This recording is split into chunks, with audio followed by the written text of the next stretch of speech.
محمد الرسول اللہ صلی اللہ علیہ وسلم تک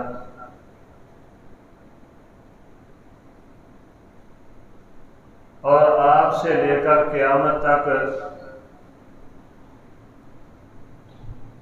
بڑے انسان اللہ تبارک و تعالی نے پیدا فرمائے ہیں اور فرمائیں گے. بڑے بڑے عظیم لیڈر ہیں، بڑے بڑے رہنما ہیں، بڑی اونچی پگڑیوں والے، اونچے مقاموں فضیلتوں والے، لیکن امام الانبیاء محمد الرسول اللہ صلی اللہ علیہ وسلم جیسا کوئی نہیں. آپ کے مقام، آپ کی عظمت، آپ کی شان، آپ کی رفعت کے بعد ہے جو بھی ہے، وہ نبی ہوں یا انبیاء کے امتی ہی کیوں نہ ہوں. امتیوں کا تو مقابلہ ہی نہیں ہے نا. انبیاء میں سے بھی سب سے بلند مقام اللہ سبحانہ و تعالی نے محمد رسول اللہ صلی اللہ علیہ وسلم کو عطا فرمایا، اور ہر اعتبار سے آپ بہترین اور کامل ترین انسان تھے.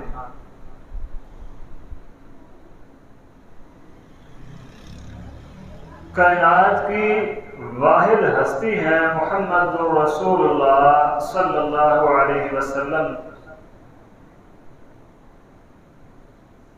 کہ جن کے مقام اور مرتبے کو کوئی نہیں پہنچ سکتا.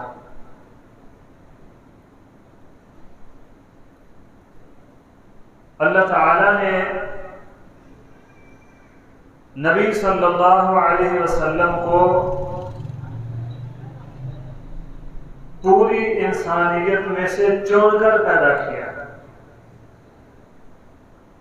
جس طرح فرمایا ان اللہ اصطفى آدم ونوحا وآل ابراہیم وآل عمران علی العالمین. ہم نے آدم کو ان اللہ اصطفى آدم کو چن لیا، آدم کا انتخاب کر لیا، بلند مقام دے دیا، ونوحن اور نوح کو بھی، وآل ابراہیم اور آل ابراہیم کو بھی، وآل عمران اور آل عمران کو بھی، یعنی ابراہیم علیہ السلام کی اولاد کو بھی اور عمران علیہ الرحمہ کی اولاد کو بھی اللہ نے منتخب کیا. ان منتخب شدہ لوگوں میں سے بھی نبی صلی اللہ علیہ وسلم کا خاص انتخاب فرمایا. حدیث میں آتا ہے، نبی صلی اللہ علیہ وسلم نے فرمایا، صحیح مسلم کی حدیث ہے، ان اللہ اصطفى کنانۃ من ولد اسماعیل. اللہ تعالیٰ نے اسماعیل کی اولاد سے کنانہ کو منتخب کیا، اور پھر وَاصْطَفَى قُرَيْشًا مِنْ كِنَانَةَ، کنانہ کی اولاد میں سے قریش کو منتخب کیا. اس کے بعد وَاصْطَفَى مِنْ قُرَيْشٍ بنی ہاشم، قریش کی اولاد میں سے بنو ہاشم کو منتخب کیا. وَاصْطَفَانِي مِنْ بنی ہاشم، پھر بنی ہاشم میں سے اللہ تبارک و تعالی نے میرا انتخاب کیا. یعنی چنے ہوئے خاص لوگوں میں بھی خصوصی انتخاب ہے رسول اللہ صلی اللہ علیہ وسلم کا. کچھ مہمان ہوتے ہیں بڑے خاص، ان خاصوں میں سے بھی خاص ہیں رسول اللہ صلی اللہ علیہ وسلم. اللہ تعالیٰ نے جس نسب میں آپ کو پیدا کیا وہ نسب بھی سب سے اعلیٰ نسب تھا. حبشہ میں، شاہ حبشہ کے دربار میں سیدنا ابو سفیان رضی اللہ عنہ جب بھی مسلمان نہیں ہوئے تھے، قریش کی طرف سے، مشرکین مکہ کی طرف سے گئے تھے، تو جب آپ کے نسب کے متعلق شاہ حبشہ نے سوال کیا تو سیدنا ابو سفیان رضی اللہ عنہ نے جواب دیا ابھی آپ پر ایمان نہیں لائے، اس کے باوجود جواب دیا ہوا فینا ذو نسب، وہ ہم میں سے سب سے بلند نسب والا ہے، سب سے اعلیٰ مقام، سب سے اعلیٰ خاندان والا ہے۔ یعنی اگرچہ مخالف بن کر آئے ہیں، دشمن بن کر آئے ہیں، لیکن اس بات، اس حقیقت کا اعتراف کیے بغیر نہیں رہ سکے کہ محمد صلی اللہ علیہ وسلم سب سے اعلیٰ نسب والے ہیں۔ اللہ اکبر۔ نبی مکرم صلی اللہ علیہ وسلم کی ذات گرامی وہ عظیم ہستی ہیں جو امت کے باپ ہونے کی حیثیت رکھتے ہیں، اور یہ بیان، یہ فرمان خود نبی صلی اللہ علیہ وسلم نے جاری فرمایا۔ سیدنا ابو ہریرہ فرماتے ہیں نبی علیہ السلام نے فرمایا انما انا لکم بمنزلۃ الوالد اعلمکم، میں تمہارے باپ کی طرح ہوں، جس طرح باپ اپنے بیٹے کو اچھے اور برے کی تربیت دیتا ہے، سکھاتا ہے، اعلمکم، میں بھی تمہیں سکھاتا ہوں اسی طرح۔ اور آپ کی ازواج مطہرات ایمان والوں کی مائیں ہیں، یہ مقام ہے نبی صلی اللہ علیہ وسلم کا، النبی اولی بالمؤمنین من انفسہم وازواجہ امہاتہم۔ جس طرح ہر شخص پر اپنی حقیقی ماں کا ادب اور احترام فرض ہے، اسی طرح نبی صلی اللہ علیہ وسلم کی ازواج مطہرات کا ادب اور احترام بھی ہر امتی پر فرض ہے۔ جس طرح اپنی حقیقی جنم دینے والی ماں کی بے ادبی اور گستاخی کائنات کے رب کو گوارا نہیں ہے، اس طرح نبی مکرم صلی اللہ علیہ وسلم کی ازواج مطہرات کی ادنا سی گستاخی بھی کائنات کے رب کو پسند نہیں۔ النبی اولی بالمؤمنین من انفسہم وازواجہ امہاتہم، جس طرح نبی صلی اللہ علیہ وسلم سب سے بلند نسب والے ہیں، سب سے اعلیٰ نسب والے ہیں، اسی طرح اللہ تعالیٰ نے آپ کو اخلاق بھی سب سے اچھا ہی دیا۔ انک لعلی خلق عظیم، لوگ مجنون، معاذ اللہ دیوانہ، پاگل کہتے تھے، اللہ سبحانہ و تعالیٰ نے فرمایا انک لعلی خلق عظیم، بہترین اور سب سے بلند اخلاق دے کر ہم نے آپ کو مبعوث فرمایا۔ آپ جیسا اخلاق کسی کو نہیں ملا۔ جو اخلاق والے ہیں، اچھے اخلاق والے، ان کو بھی آپ کی تربیت سے ہی ملا۔ کوئی کہے میں نبی مکرم صلی اللہ علیہ وسلم کی تعلیمات سے ہٹ کر کوئی اور تعلیم اختیار کر لوں، کوئی اور طریقہ اختیار کر کے اچھے اخلاق والا بن جاؤ، تو یہ ممکن ہے نہیں ہے۔ نبی صلی اللہ علیہ وسلم کا سینہ مبارک دوسرے انسانوں کے سینوں کی طرح جو کمیاں، کوتاہیاں اور کج رویے ہیں ان سب سے پاک تھا۔ اللہ تعالیٰ نے فرمایا الم نشرح لک صدرک، کیا ہم نے آپ کا سینہ کھول نہیں دیا؟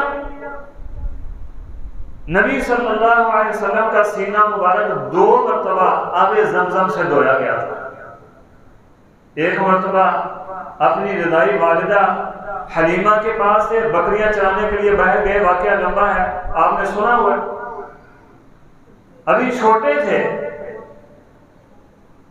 تو جبریل علیہ السلام آئے، سینہ چاک کیا، دل مبارک نکالا، اسے آب زمزم سے دھویا، اس میں حکمت اور دانائی کو بھر کر واپس رکھا، پھر سینے کو سلائی کر دیا۔ سیدنا انس رضی اللہ عنہ فرماتے ہیں میں نے نبی صلی اللہ علیہ وسلم کے سینہ مبارک پر ان ٹانکوں کے اس سلائی کے نشان دیکھے۔ پھر دوسری مرتبہ، یہ نبوت سے پہلے کا واقعہ ہے، پھر دوسری مرتبہ جب نبوت ملی اور معراج کے لیے جانے لگے، جبریل علیہ السلام تشریف لائے، پھر آپ کا سینہ مبارک دھویا۔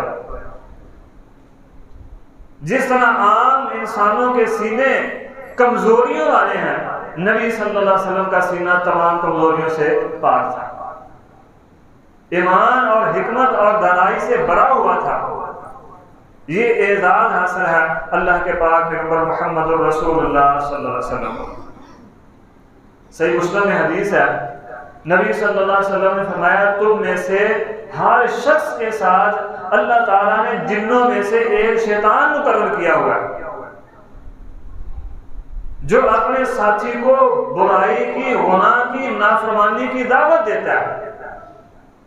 صحابہ نے عرض کی اللہ کے نبی کیا آپ کے ساتھ بھی ہے؟ فرمایا ہاں میرے ساتھ بھی مقرر کیا اللہ تعالیٰ نے جنوں میں سے ایک شیطان، لیکن وہ میرے اوپر ایمان لے آیا، اب مجھے خیر کی، بھلائی کی، نیکی کی ہی بات کہتا ہے۔ کوئی ایسا انسان نہیں ہے کہ جس کا شیطان ساتھی اسے بھلائی کی دعوت دیتا ہو سوائے رسول اللہ صلی اللہ علیہ وسلم کے۔ یہ اعزاز نبی مکرم صلی اللہ علیہ وسلم کو حاصل ہے۔ اور صرف یہی نہیں، جو آپ کو دیکھنے والے ہیں، جن کو یہ شرف حاصل ہے کہ انہوں نے نبی صلی اللہ علیہ وسلم کی زیارت کی ہے، وہ بھی انتہائی قابل احترام ہے۔ نبی صلی اللہ علیہ وسلم نے فرمایا، سیدنا عبداللہ بن بسر فرماتے ہیں، فرمایا طوبی لمن رآنی، اس بندے کے لیے خوشخبری ہے، اس بندے کے لیے یہ سعادت ہے جس نے مجھے یعنی محمد رسول اللہ صلی اللہ علیہ وسلم کو دیکھا ہے۔ طوبی لمن رآنی، اور یہیں پر بس نہیں کیا، آگے فرمایا طوبی لمن رآ من رآنی، جس نے مجھے دیکھا ہے اسے دیکھنے والے کے لیے بھی خوشخبری اور سعادت ہے۔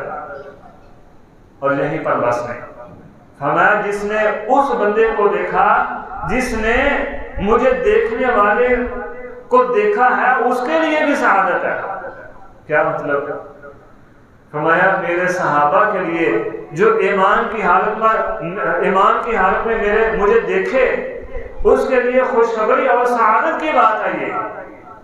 پھر وہ بندہ جس نے میرے صحابی کو دیکھا ایمان کی حالت میں، اس کے لیے بھی سعادت اور خوشخبری ہے، یعنی تابعین۔ فرمایا جس نے ان لوگوں کو دیکھا جنہوں نے ان لوگوں کو دیکھا جنہوں نے مجھ کو دیکھا، یعنی تبع تابعین، ان کے لیے بھی خوشخبری اور سعادت ہے۔ آپ کی زیارت اللہ تعالیٰ سے دعا اللہ ہمیں دنیا میں بھی نبی مکرم صلی اللہ علیہ وسلم کی زیارت نصیب فرمائے، کل قیامت والے دن آپ کی شفاعت کا مستحق بنائے، آپ کے مبارک ہاتھوں سے حوض کوثر نصیب فرمائے، اور جنت میں آپ کی ہمسائیگی میں گھر عطا فرمائے۔ آمین۔ فرمایا صحابہ کے لیے، پھر ان کے صحابہ کے لیے، پھر ان کے صحابہ کے لیے، یعنی صحابہ اکرام، تابعین اور تبع تابعین کے لیے سعادت اور خوشخبری ہے۔ پھر ایک دوسری حدیث میں فرمایا اللہ اکبر، خیر الناس قرنی ثم الذین یلونہم ثم الذین یلونہم، لوگوں سب سے بہترین دور میرا دور ہے۔ یعنی جس طرح نبی صلی اللہ علیہ وسلم سب سے بلند مقام والے ہیں، آپ کے صحابہ آپ کے بعد سب سے بلند مقام والے ہیں، آپ کا دور سب سے بلند مقام والا دور ہے۔ پھر اس کے بعد جو دور آئے گا یعنی میرے صحابہ کا دور، وہ دور سب سے بہترین دور ہوگا۔ پھر ان کے بعد یعنی تابعین کا دور سب سے اچھا اور سب سے بہترین دور ہوگا۔ اس کے بعد کتنے لوگوں نے آپ دیکھے، تاریخ اس بات کی گواہ ہے۔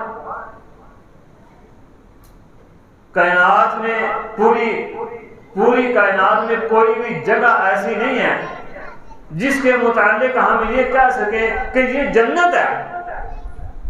لوگ کشمیر کو جنت کہتے ہیں، اللہ کی قسم وہ جنت نہیں ہے، صرف زمین کا ایک ہی ٹکڑا ہے جو جنت جیسا نہیں، جنت ہی ہے۔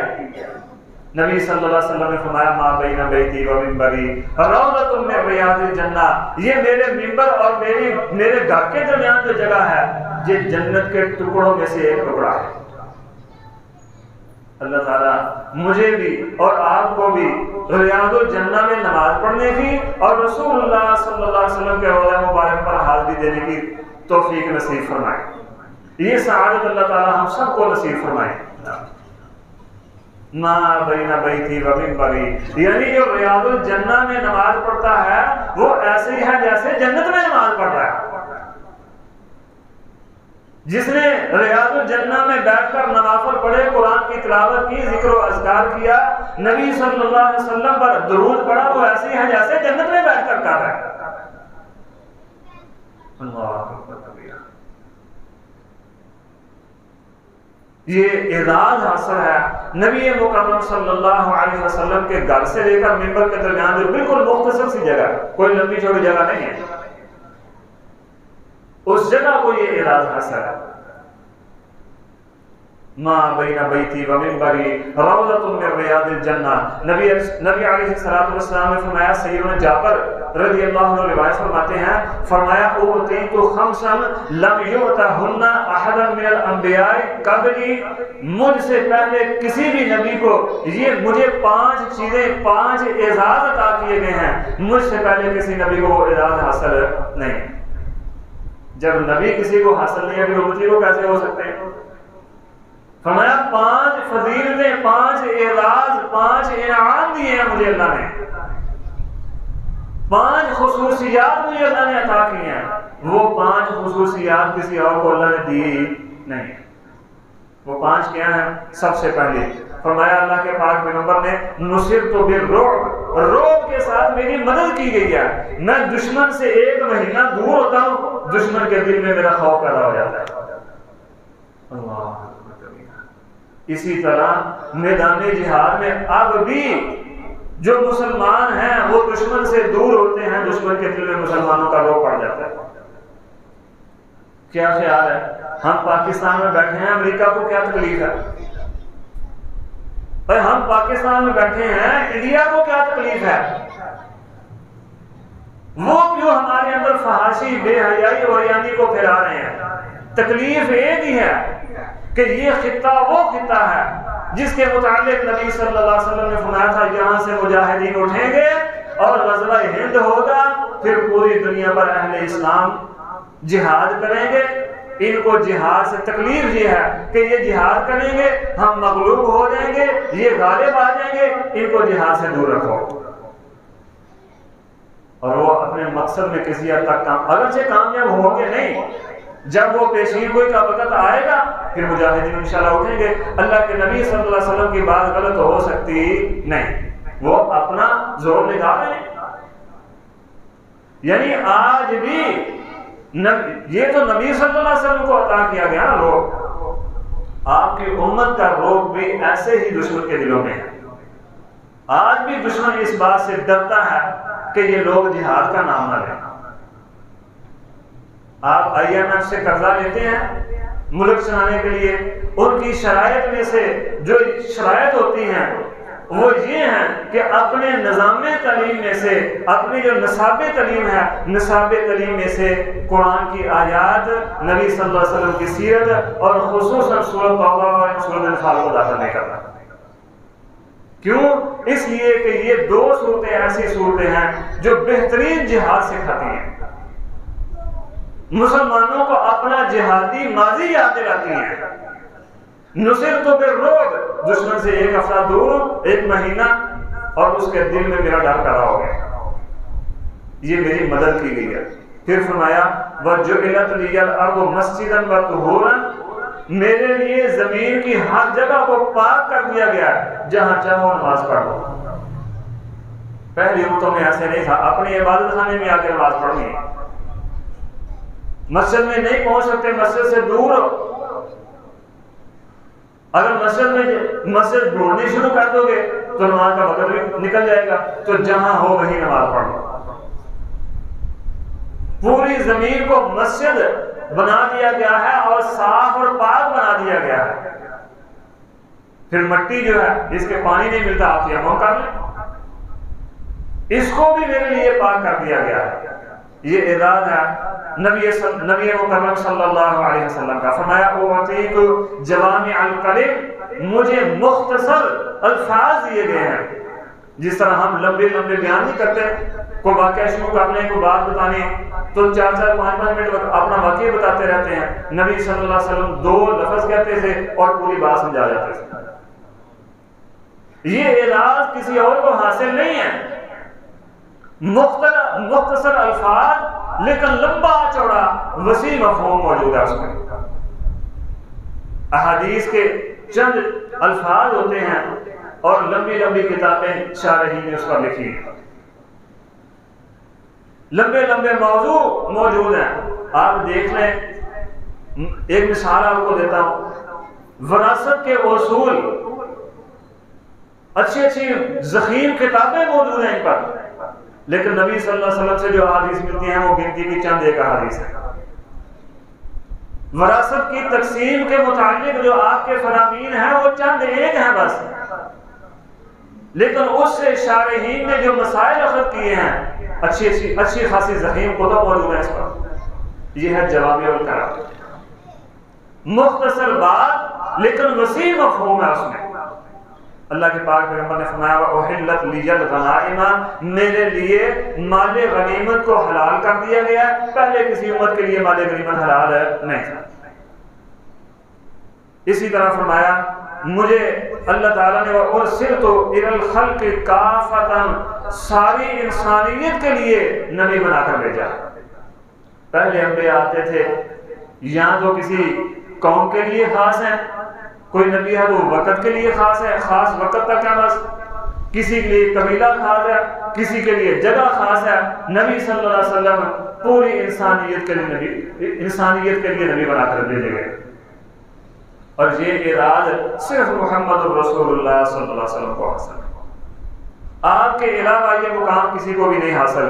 وَخُتِمَ بِهِ النَّبِيُّونَ، یہ 5واں اعزاز ہے اس حدیث میں، ویسے تو بہت سارے اعزاز ہیں، اس حدیث میں یہ 5واں اعزاز ہے کہ میرے ساتھ اللہ تعالیٰ نے منصب نبوت پر مہر لگا دی ہے، میرے بعد اب کوئی نبی نہیں آئے گا۔ نبوت کے سلسلے کو اللہ تعالیٰ نے ختم کر دیا ہے۔ آپ اگر کوئی بندہ چاہتا ہے کہ اللہ تعالیٰ میرے ساتھ محبت کرے، میں دعویٰ کرتا ہوں میں اللہ سے محبت کرتا ہوں، آپ دعویٰ کرتے ہیں اللہ سے محبت کرتے ہیں، لیکن اللہ تعالیٰ ہمارے ساتھ محبت کرتے ہیں کہ نہیں کسی کو پتا نہیں چاہتا۔ ہر کوئی یہ ہے کہ اللہ بھی میرے ساتھ محبت کرے، تو اس کا طریقہ یہ بتایا ہے کہ میرے رسول محمد الرسول اللہ صلی اللہ علیہ وسلم کے اطاعت اور فرما برداری کرو، میں تمہارے ساتھ محبت کروں گا۔ قُلْ إِن كُنتُمْ تُحِبُّونَ اللَّهَ فَاتَّبِعُونِي يُحْبِبْكُمُ اللَّهُ، اور یہ ہے زندگی کا، انسان کی زندگی کا اصل مقصد کہ اللہ تعالیٰ کا محبوب بن جائے۔ اللہ تعالیٰ تو ہر کسی کے محبوب ہے، لیکن اللہ کا محبوب بننے کے لیے کرنا کیا ہے؟ فَاتَّبِعُونِي، رسول اللہ صلی اللہ علیہ وسلم کے فرما برداری کرنی۔ آپ میری بات مان کر سمجھیں کہ اللہ میرے ساتھ محبت کرے گا تو ایسا نہیں ہوگا۔ مجھ سے کسی بڑی بزرگ زیادہ اہل علم کی بات مان کر، کسی فقیہ کی، کسی محدث مفکر کی، کسی امام کی بات مان کر اس کی ہر بات پر عمل کر کے یہ سمجھیں کہ اللہ تعالیٰ محبت کرنے لگ جائے گا، تو ایسا نہیں ہے۔ کائنات میں ایک ہی ہستی ہے، صرف ایک ہی ہستی ہے، محمد رسول اللہ صلی اللہ علیہ وسلم کی، جن کی بات مان کر آپ پورے یقین سے کہہ سکتے ہیں کہ اللہ تعالیٰ میرے ساتھ محبت کریں گے انشاءاللہ۔ پھر ایسے عظیم شخص کو، ایسے عظیم نبی کو چھوڑ کر امتیوں کی بات ماننا بے وقوفی نہیں تو کیا ہے؟ یہ بھی نبی مکرم صلی اللہ علیہ وسلم کا اعزاز ہے۔ آدم علیہ السلام سے لے کر عیسیٰ علیہ السلام تک بے شمار نبی آئے ہیں. ایک روایت میں آتا ہے 1,24,000، لیکن اس کی صحت مجھے کہیں نہیں مل سکی. لا تعداد انبیاء ہیں، لیکن کسی بھی نبی کو کائنات کے رب نے معراج کے لیے، سیر کے لیے آسمانوں پر بلایا نہیں. نبی صلی اللہ علیہ وسلم آدم علیہ السلام کی اولاد میں وہ واحد شخص ہیں جن کو اللہ تعالیٰ نے سیر کرنے کے لیے سدرۃ المنتہا تک بلایا. سبحان الذی اسریٰ بعبدہ لیلا من المسجد الحرام الی المسجد الاقصی. میں بھی اپنے بچوں کو سیر کے لیے لے کر جاتا ہوں، آپ بھی اپنے بچوں کو سیر کے لیے لے کر جاتے ہیں. ہمارے والدین ہمیں لے کر جاتے تھے، ہمارے بچے اپنی اولادوں کو لے کر جائیں گے. ہماری سیرگاہیں کیا ہوتی ہیں، اور رسول اللہ صلی اللہ علیہ وسلم کی عظیم شخصیت کی سیرگاہ کیا تھی. کائنات کے رب نے سیر کے لیے بیت المقدس، پھر بیت المقدس سے پہلے آسمان تک، پھر اس سے آگے سدرۃ المنتہا تک بلایا، اور آنے والوں کو یہ بتایا کہ میں یعنی اللہ تعالیٰ اور آپ کے اللہ کے بعد محمد رسول اللہ صلی اللہ علیہ وسلم ہے، اس کے بعد ہے جو بھی ہے. میرے قدموں کے نیچے ہر چیز ہے، میرے قدموں کے نیچے محمد رسول اللہ صلی اللہ علیہ وسلم، اور آپ کے قدموں کے نیچے باقی ہر کچھ، سب کچھ ہے. سدرۃ المنتہا تک بلا کر، سیر کروا کر، مہمان نوازی کروا کر اللہ تعالیٰ نے یہ اعزاز عطا فرمایا. کسی کو اللہ تعالیٰ نے آج تک جنت اور جہنم دکھائی نہیں، لیکن معراج کے موقع پر آپ کو جنت بھی دکھائی گئی، جہنم بھی دکھائی گئی. یہ بھی اعزاز ہے رسول اللہ صلی اللہ علیہ وسلم کا. تبھی تو نبی علیہ السلام فرمایا کرتے تھے جو میں دیکھتا ہوں اگر تم دیکھنے لگ جاؤ تو ہنسو کم اور رو زیادہ. اللہ اکبر کبیرہ. آپ جنت بھی دیکھ کر آئے تھے، جہنم بھی دیکھ کر آئے تھے معراج کے موقع پر، اور یہ کوئی خواب نہیں تھی، یہ حقیقت تھی. نبی صلی اللہ علیہ وسلم اپنے جسد اطہر کے ساتھ گئے تھے، اور یہ اللہ کے لیے کوئی مشکل بھی نہیں ہے. ہمارے سمجھنے کے لیے مشکل ہو سکتا ہے کہ بھئی جس طرح کہ فیروز نے کہا، ابو جہل نے بھی کہا تھا، اور اس کے رفقا نے بھی کہا تھا، اولودی ایک دن ایک رات کے مختصر حصے میں ایک بندہ بیت المقدس بھی جاتا ہے، پھر اس سے آگے سدرۃ المنتہا تک بھی، 7 آسمانوں سے اوپر سدرۃ المنتہا تک بھی جاتا ہے، پھر واپس بھی آتا ہے. یہ کیسے ممکن ہے؟ یہ انسانوں کے سمجھنے میں تو مشکل ہو سکتی ہے، لیکن اللہ تعالیٰ کے لیے کوئی مشکل نہیں ہے. آپ دیکھ لیں قرآن مجید کو پڑھ کے، ہر وہ بات جس میں عموماً انسان کی عقل نہ مانتی ہو، اللہ تعالیٰ نے اس کا ذکر لفظ سبحان سے کیا. کیا مطلب یہ جن عیوب اور جن کمیوں کے تم مالک ہو، اللہ تعالیٰ ان کمیوں سے پاک ہے.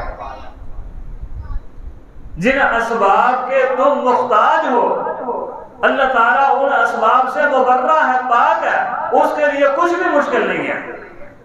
سبحان الذی اسریٰ بعبدہ لیلا من المسجد الحرام. تمہارے لیے مشکل ہوگا، لیکن لے جانے والے رب کے لیے مشکل نہیں ہے. اللہ اکبر کبیرہ. اللہ کے پاک پیغمبر محمد رسول اللہ صلی اللہ علیہ وسلم سیدنا جابر فرماتے ہیں، ہم سفر پر تھے اور واپس آ رہے تھے. بنو نجار کے ایک باغ کے پاس سے گزرے تو اس باغ میں ایک سرکش اونٹ تھا. جو بھی اس باغ میں جاتا اونٹ اس پر حملہ کر دیتا. انصار نے آ کر نبی صلی اللہ علیہ وسلم کی خدمت میں عرض کی، اللہ کے نبی ایک اونٹ ہے، وہ نہیں قابو میں آ رہا، جو بھی اس کے پاس جاتا ہے اس پر حملہ کر دیتا ہے. نبی صلی اللہ علیہ وسلم باغ میں گئے، جا کر اونٹ کو بلایا. اونٹ نے آپ کے قدموں میں سر رکھا اور بیٹھ گیا. نبی علیہ السلام نے رسی منگوائی، اس کو باندھ کر اس کے سر پر رکھی اور اس اونٹ کو اس کے مالک کے حوالے کر دیا. پھر فرمایا، لوگوں اس دنیا میں جن اور انسان جو نافرمان ہیں، نافرمان جنوں اور نافرمان انسانوں کے علاوہ ہر چیز جانتی ہے کہ میں اللہ کا رسول ہوں. یعنی نبی صلی اللہ علیہ وسلم وہ عظیم ہستی ہیں کہ کائنات کی ہر چیز جانتی تھی کہ آپ اللہ کے رسول ہیں۔ وہ حدیث میں آتا ہے ایک پتھر کا، نبی علیہ السلام نے فرمایا میں ایک پتھر کو جانتا ہوں، اب بھی جانتا ہوں کہ جس کے پاس سے میں گزرتا تھا تو وہ پتھر مجھے سلام کرتا تھا۔ پھر وہ ابو جہل کا واقعہ، وہ کنکری لے کر آیا مٹھی میں، بتا بھی محمد میرے ہاتھ میں کیا ہے صلی اللہ علیہ وسلم۔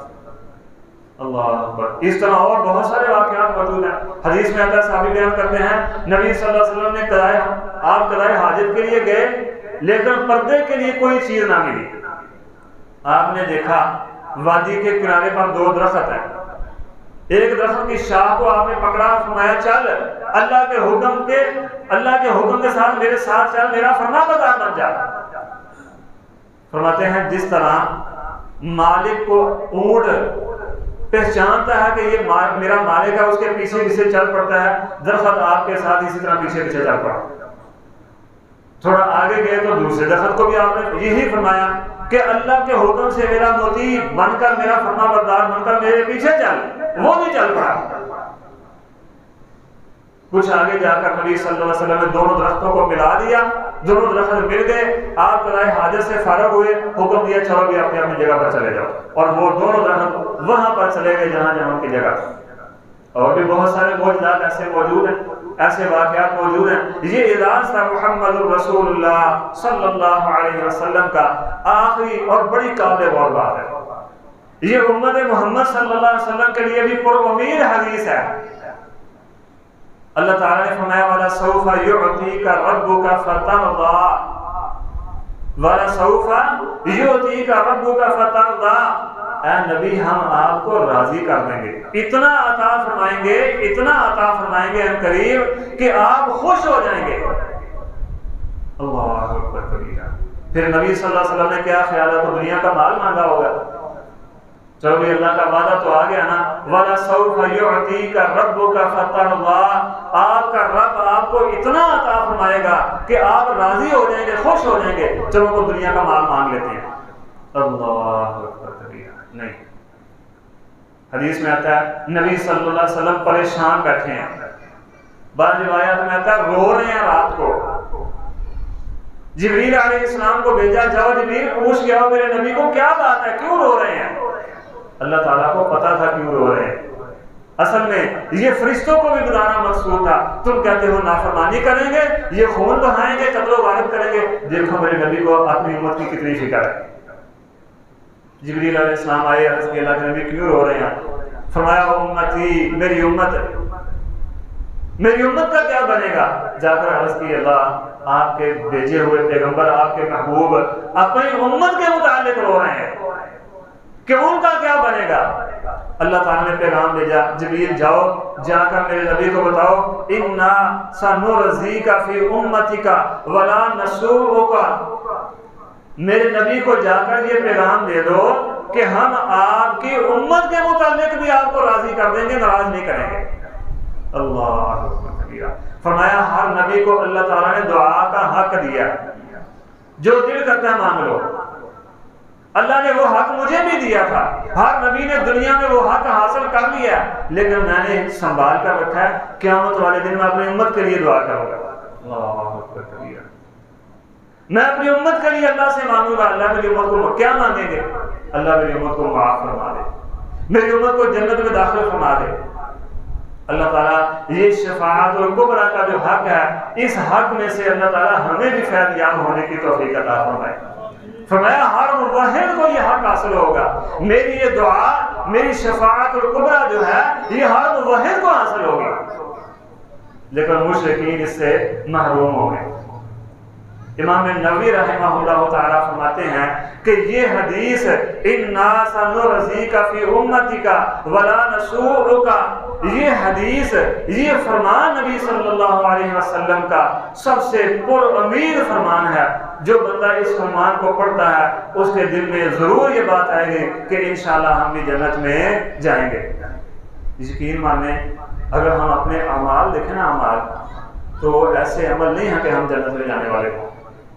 یہ تو اللہ تعالیٰ کی رحمت کے بعد نبی صلی اللہ علیہ وسلم کی جو شفاعت کبریٰ والا حق ہے اس کو دیکھیں تو پھر یقین ہے کہ انشاءاللہ جنت میں جائیں گے۔ اللہ تعالیٰ اپنی رحمت سے ہمیں بھی نوازے، شفاعت الکبریٰ کا جو رسول اللہ صلی اللہ علیہ وسلم کا حق ہے اس سے ہمیں بھی فیض یاب ہونے کی توفیق عطا فرمائے، ہمارے بڑوں کو بھی، ہمارے آنے والوں کو، ہماری اولادوں کو بھی فیض یاب فرمائے۔ اقول قولی ھذا واستغفر اللہ لی ولکم ولسائر المسلمین واستغفروہ انہ ھو الغفور الرحیم۔